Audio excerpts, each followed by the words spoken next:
Huddersfield Town last season were in third place and were in the playoff final, and wrongly so should have won that final, losing out 2 penalties through VAR that should have been a penalty in my books. But obviously this season they're currently sat in 22nd spot.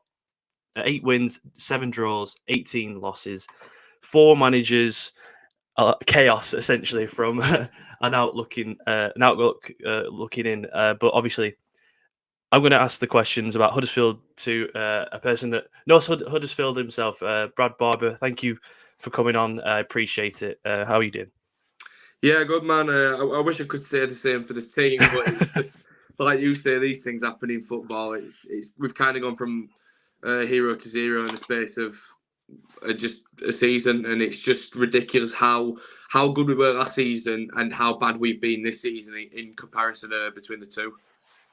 Yeah, so obviously, like you said, I looked at the stats last season. 23 wins, I think you got last season, and only the 8 this season. You've nearly had half the amount of managers. Obviously, Corbran was there from till the 7th of July. We'll talk about him in a second. So Schofield was in charge till the 14th of September.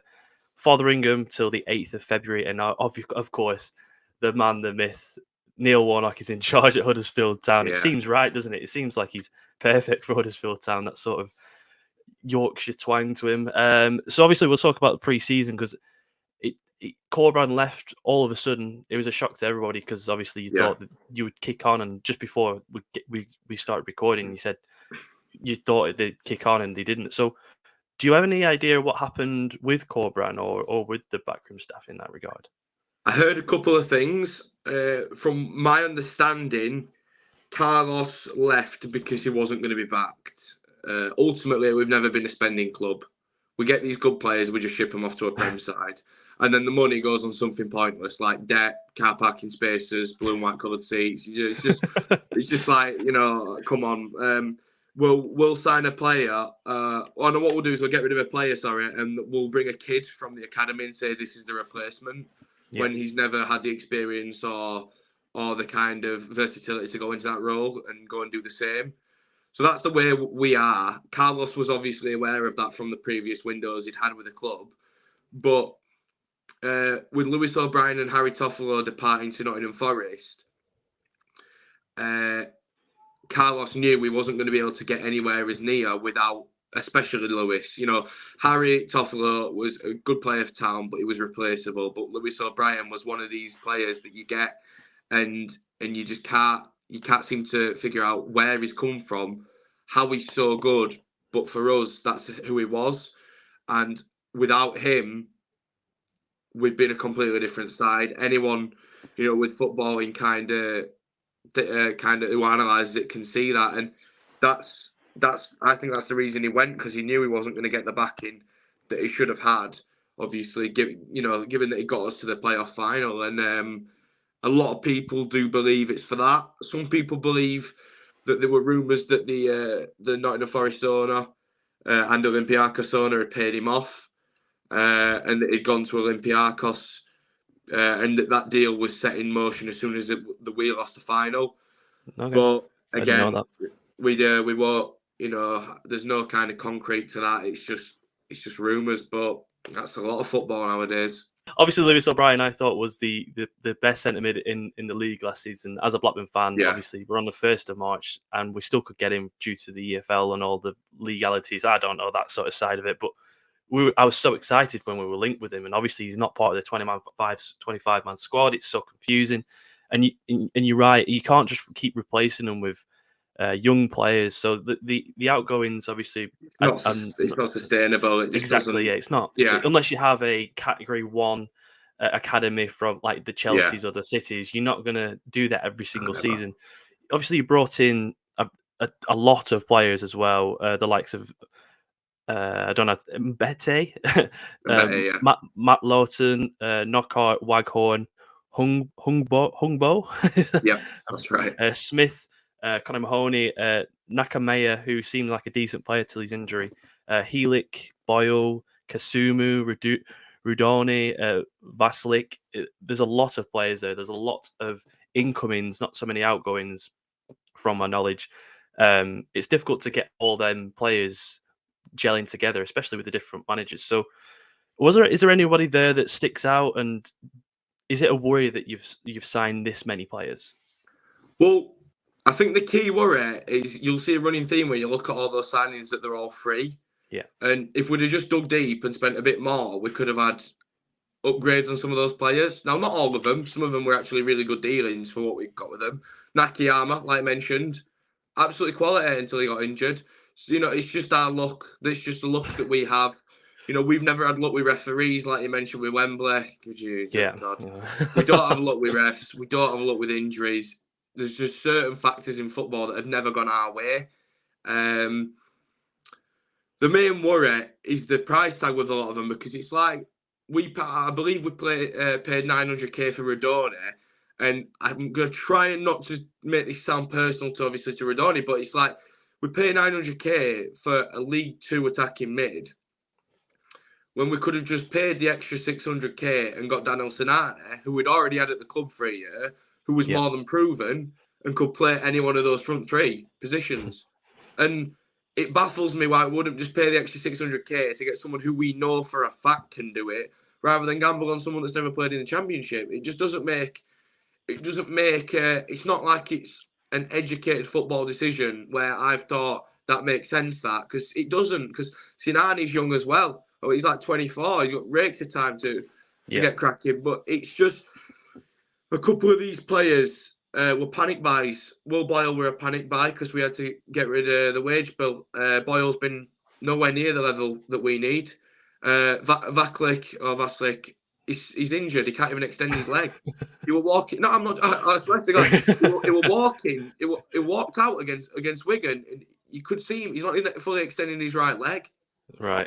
So you're buying half a player. It seems like you're buying quantity over quality, essentially, for a lot less. It's really comical with us. You should see our Facebook pages. It's just like loads of people with like walking sticks and Zimmer frames and everything. Seriously. It's like if you don't laugh, you cry. Exactly. Oh, God, you should see it in Wetherspoons before game. Oh my God. We have a field day. We just sit there, look at each other and think, what's point? Yeah, I mean, some of them, like you say, have been good. It's worrying that, like you say, quantity over quality. We could have put in a bit more that we probably spent on wage bill anyway, and got proven players. The day we sign proven Championship players, I will not be alive, because it just won't happen. It just never seemed to do the easy road. We always like to skirt about a bit and delve in between beforehand. It's always a worry, and I think we're going back to the same theme as it's not the foundation isn't there. If you're going to keep selling and buying this amount of players, I looked on the Wikipedia, it just kept going. I couldn't believe how long the list was. Yeah, and it must be a worry for managers. And we'll speak about the managers now. So obviously Schofield was in charge till February, and obviously Fotheringham from February till recently, essentially. So what was the reasons why them managers didn't work out, essentially? Well, again, it comes down to the model of the club. That is at fault for at least I'd say at least half of our problems as a club, or probably more, probably like maybe 3/4, 2/3. But the problem is the model of the club. You have your Brentfords in the world, your Brightons. They sell players for big money, buy players not like freeze. They buy decent players from abroad, from within the country. They send them out on loan. They nurture them. They keep them, and they become brilliant players to the point where they make it into the team and they either stay there or go to Chelsea.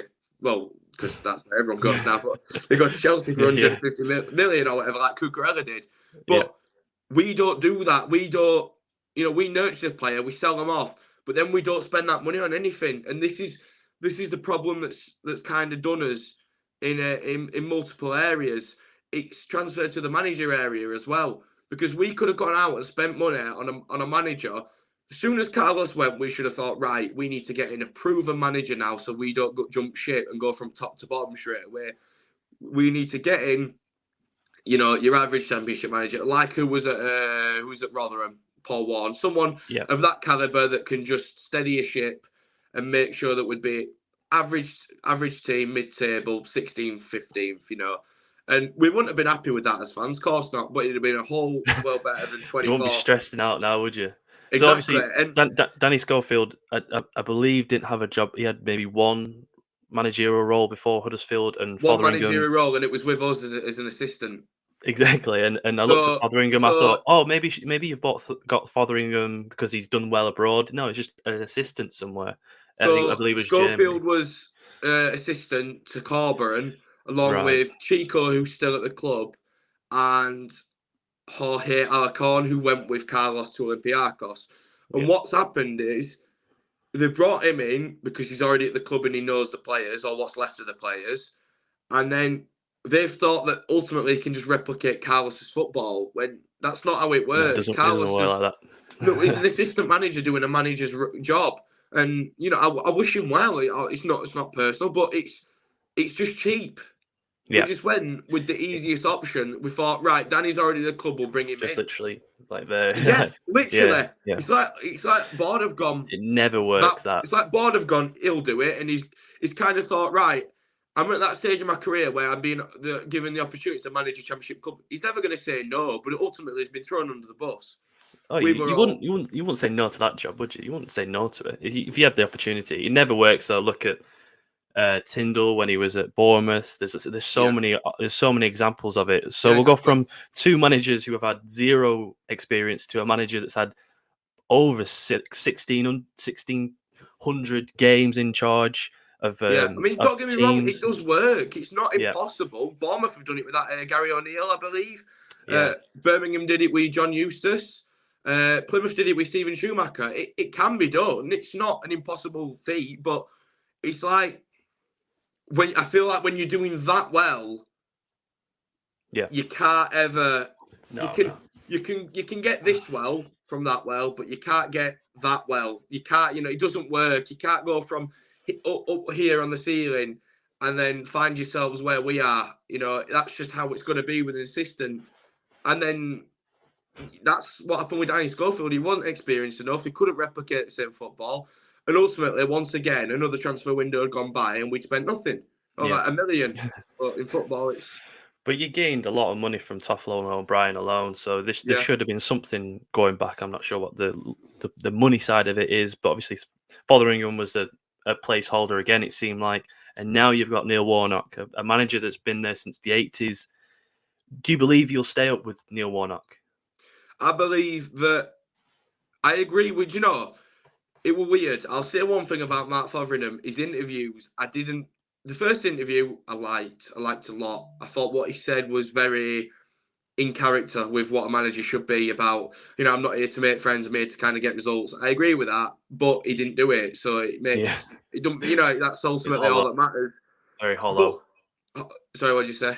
very hollow.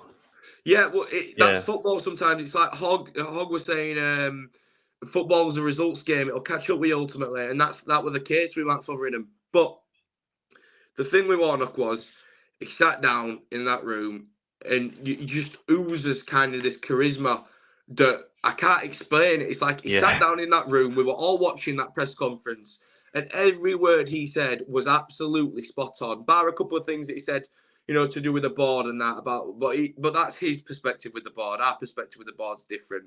But everything that he said and that Ronnie Jepson, former Town Player assistant manager, said was absolutely spot on, bang on the money. And they said, saying stuff about being stitched up at Wembley, stuff about, clapping fans off when you've just been given a red card, you just let us down. Like, it's not that he said everything he went to speak about was absolutely spot on. And he said, you must be an idiot to take this job with the 15 games we've got. And he's right. He's absolutely spot on because the 15 hard games. But we've won one of them. We've lost one of them. Birmingham and Well, Burnley. yeah, but that's that. Everyone loses to Burnley at the minute, don't they? So I wouldn't read into that. The Birmingham There you match, go. Yeah. that win was massive, wasn't it? Electric. Yeah. In comparison, it's the best we've played all season. And the Right. goals, we're trying to walk it in net. It's like both goals, one came from keeper, one came from keeper to left back to right wing. That was that simple. That's Well, you're in the Championship, aren't you? And most teams in the Championship aren't Man City. That's obvious to say. It's a exactly, calm yeah. take. So you're never going to replicate that. So you just got to win games at this point. That's And I all feel it like is. Neil Warnock is the guy to That's what keep I'm. you Yeah, up. that's what the kind of area we're going with. The point is that Yeah, you've got all these managers. The only guy that's going to be able to do it, if there is someone that can do it, is Neil Warnock. He knows football more than some of the best managers in the world, just because of his experience and you see a lot of these top class managers, like they've done it, but they haven't roughed it. They've not been in the trenches like Warnock has. They've not been, at Scarborough on a Tuesday night where it's freezing. And he's had to dig deep with these lads that he's had throughout his career and say, look, this is do or die. We need to win this. And they've ultimately either done that or not and got it in neck. And that's the 92 pyramid. It's a hard place to be. Warnock's got the best out of hundreds of players. yeah, He made adult to Rabs, he made all these players. I hope he does something similar to one of us, yeah. in fairness. So obviously, the vibe I'm getting is that you think you'll stay up with him because obviously, as we can see, you are 4 points behind Cardiff. You game in hand as well, which always helps. I don't know who that is with, but obviously, I if you win think that game, you it's with. Hang on. Carry on. It'll come to me. so you've got 13 games essentially. 4 points is not a lot. It's one win, isn't it? And then you're back into it. And there's a lot of teams down there that could easily go down as well. Cardiff look poor at the minute. Neil Warnock is obviously. I'm assuming he's going to stay till the end of the season and then leave. I think that's what he said, Yeah. wasn't it? If you do stay up, what is the hope for a Huddersfield Town fan? Well, it's Neil's come in to do one job. We've just spoke about it. We need someone who can steady the ship. Ultimately, when Carlos left, that's what we needed from minute one, and would have been in 11th or 12th or 14th, and not obviously 22nd. But Warnock will do his absolute best, and he will work these players ragged to get this, to get this kind of steadying the ship. But ultimately, it's other teams that are doing us, because when we're losing, I think we lost overnight. We lost to Burnley, and Rotherham got a point, but no one else really won. But then You'll find that out. You'll find that out at the bottom. Not many teams will win. It's if you're like last season, you were in third spot. If you lost the game, it's massive. But if you lose down there for a week, it isn't that bad, essentially. But then the other week we won and everyone else won, and it were kind of like we beat Birmingham. We're kind of like it's done nothing for us here because Cardiff have won on Friday night. It's kind of like if we don't win this, we really are. We really may as well pack tools up and go home kind of job. It's like it just wasn't.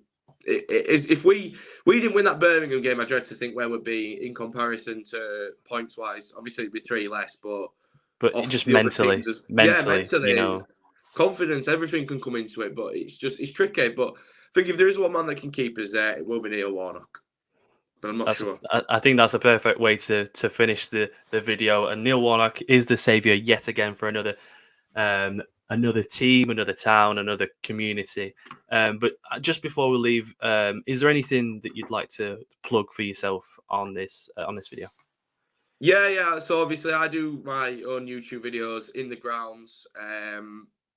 So I've kind of been doing Huddersfield Town stuff relatively the past few years. Recently I've tried to cover a bit more in variety as well. Without neglecting the town vlogs, I like to go elsewhere. Like, for example, I just got back from Rome and did one over with Roma in the Europa League. That was really cool. So check that out if that's something that interests you. But yeah, really happy to do this and help you out. Yeah, absolutely. Thank you very much. I'll put your description in below the Twitter and the YouTube channel. But if you haven't already, can you go subscribe to the channel as well as the Brad's channel as well. Follow us on Twitter, and comment below what your thoughts on Huddersfield Town over the last year and a half, it seems, because we've spent the last 20 minutes trying to discuss it and it seems like chaos, doesn't it? Yeah. But cheers, guys. Thank you very much.